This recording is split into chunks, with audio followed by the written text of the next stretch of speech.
Good afternoon and greetings from Church of Uganda, Diocese of Soroti.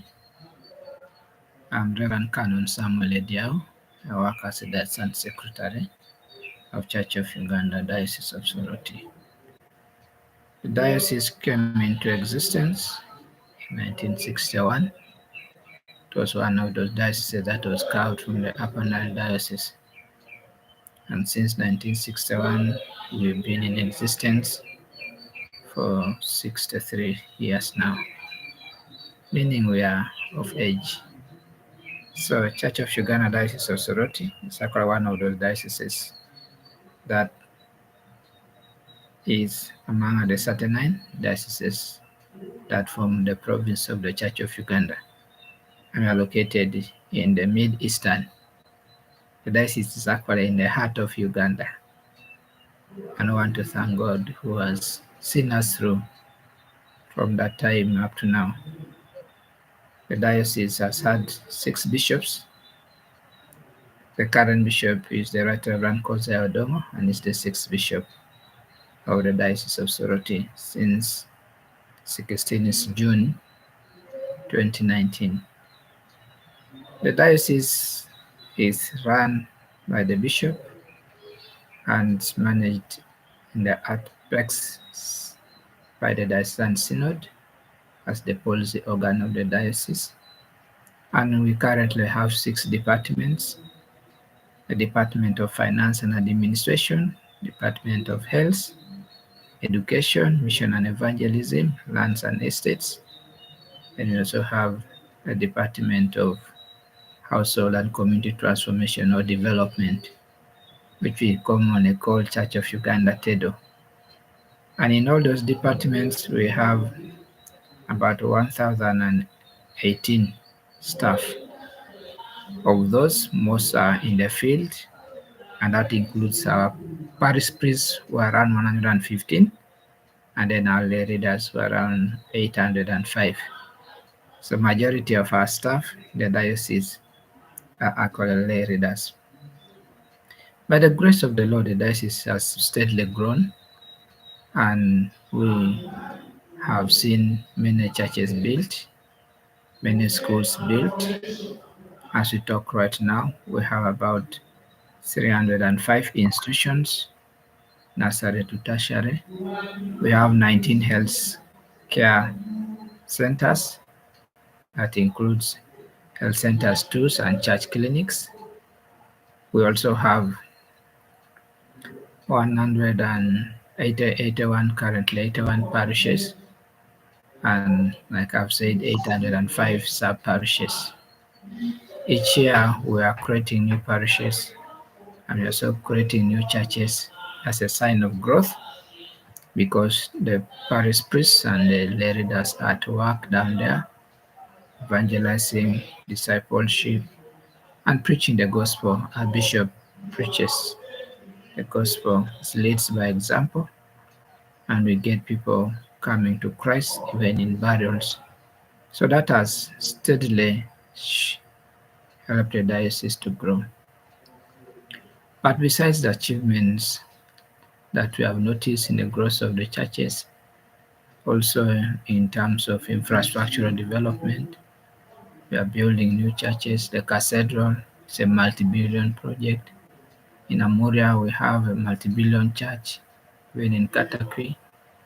And even in the rural areas, Christians are struggling to build permanent churches. That is progress.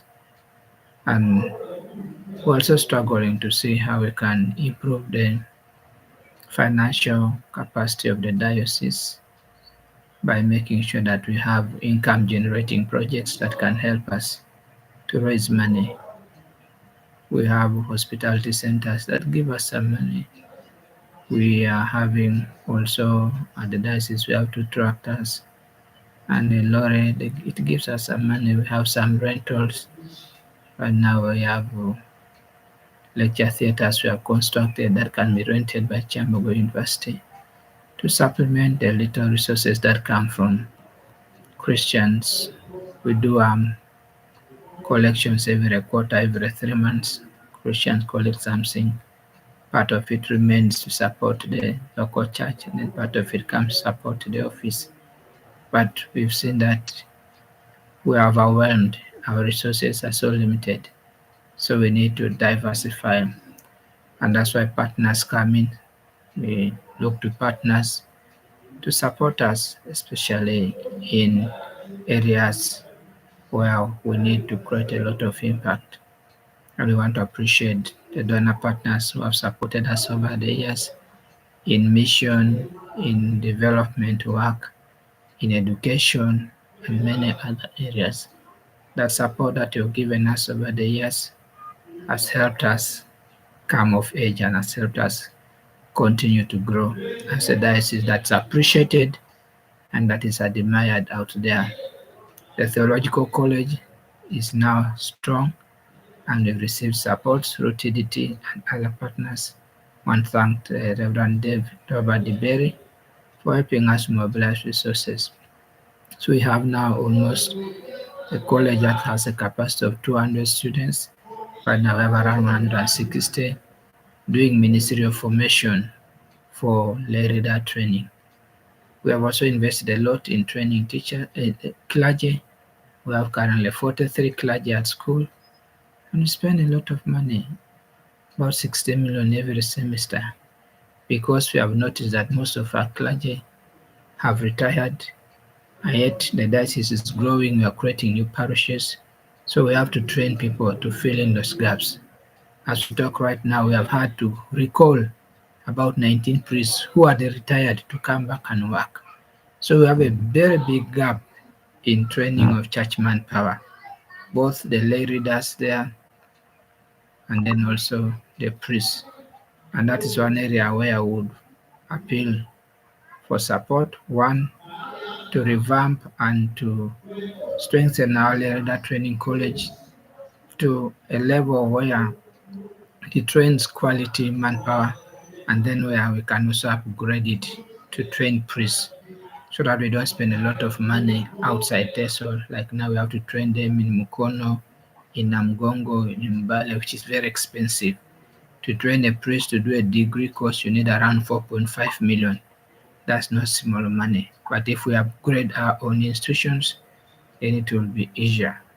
So we need support in building our infrastructure, but also if there are those who feel they can actually help us as a diocese to train church manpower, maybe give scholarship for training of priests, would really appreciate that.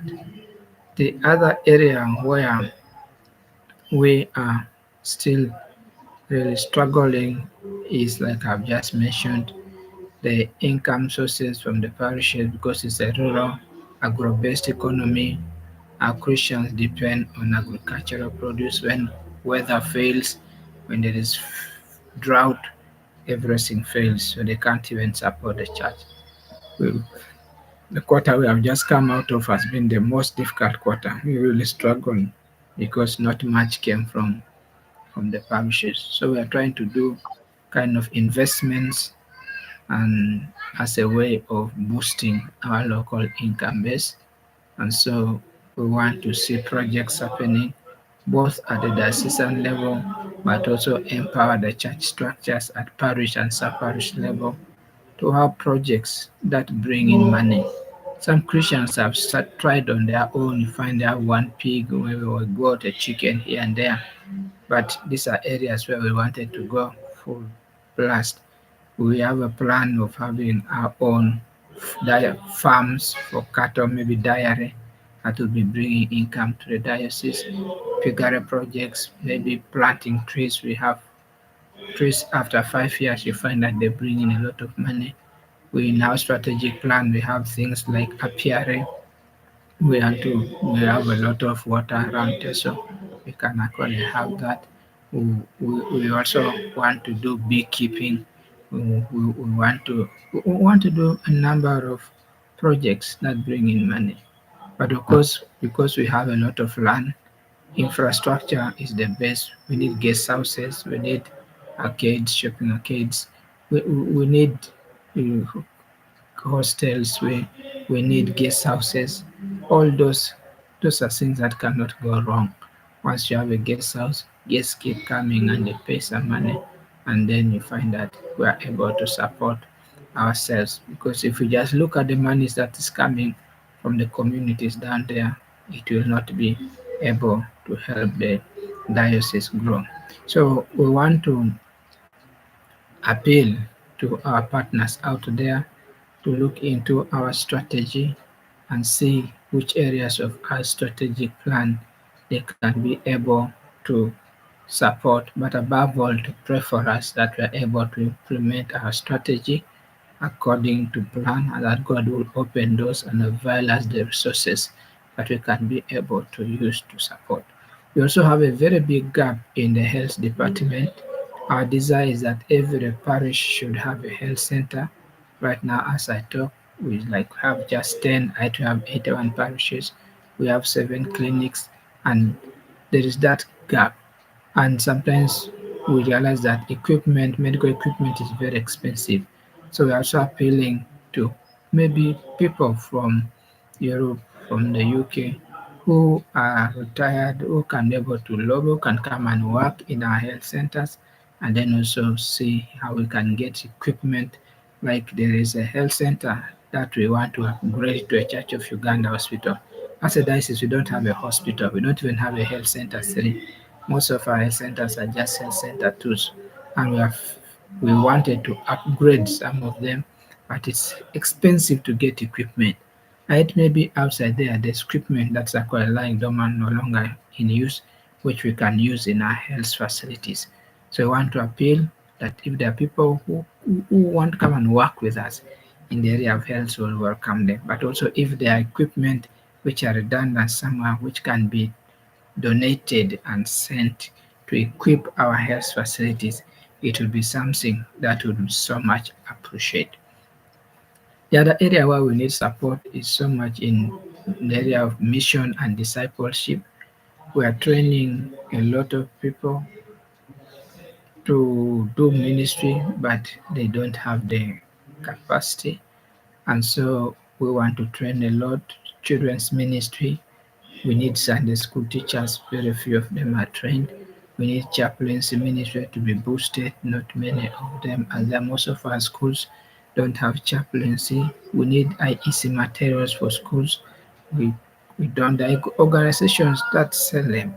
So it will be another area where we want to build our capacity to have our churches equipped in relation to children and youth ministry. Most of our churches don't even have Sunday school teachers who are trained. They don't have Sunday school class structures where children pray, let alone Sunday school materials. So those are some of the areas where we would really seek partnership in empowering children and youth ministry, especially children's ministry, because that foundation is very important. Train a child in the way that it should go, and when they are old enough, they cannot depart from it. So we need a lot of help in that area. So if there are organizations, individuals who are passionate about children ministry, please partner with the diocese and we see what we can be able to do together. The other area is access to clean water. We still have many of our people going to dirty areas to collect water because we have few boreholes, and our desire is that we could be able to construct more boreholes or shallow wells so that people can access clean water. And of course, we've been receiving support from TDT on menstrual hygiene management. It's still a challenge because we've only done very few. If we have over 300 schools, which means all those 300 need to be reached, but sometimes we target 10 here, 10 there, and we train them on menstrual hygiene management. It is something that is serious, because these pads for our girls are very expensive. Many parents cannot afford, and we thought if we made reusable menstrual pads which they can wash and use, it would go a long way. Those schools and groups of women who have been trained have actually been able to move on. So it's an ongoing area where we still continue to appeal for support, and we are praying that if we could be able to establish a full production unit where we make those pads and be able to distribute them to all our institutions, it would be a good thing. And then lastly but not least, we are also continuing to appeal for support in area of access, increasing access to education. We still have areas within TESO that you'll find that there are no schools, no primary school, no secondary school, maybe 5, 10 kilometers. Yes, government is trying with the city schools in every sub-country, but we are finding now where communities are struggling, maybe a church, and that's where children are praying for. And so from time to time, we'll be getting proposals for requests, maybe for a classroom, for requests, maybe just to add, because many of them are grass searched, and you find the grass searched parents have just come together to build grass searched, and sometimes you find that they have 200 children in those classes. The government has not taken that institution. I yet they are there and they are studying. And yet we need to see how we can put up infrastructure there to help those institutions so that those children equally get access to education and compete, because there are areas where government has not reached, either because of those areas are inaccessible, there are no roads there. So you find that they just ignore such places.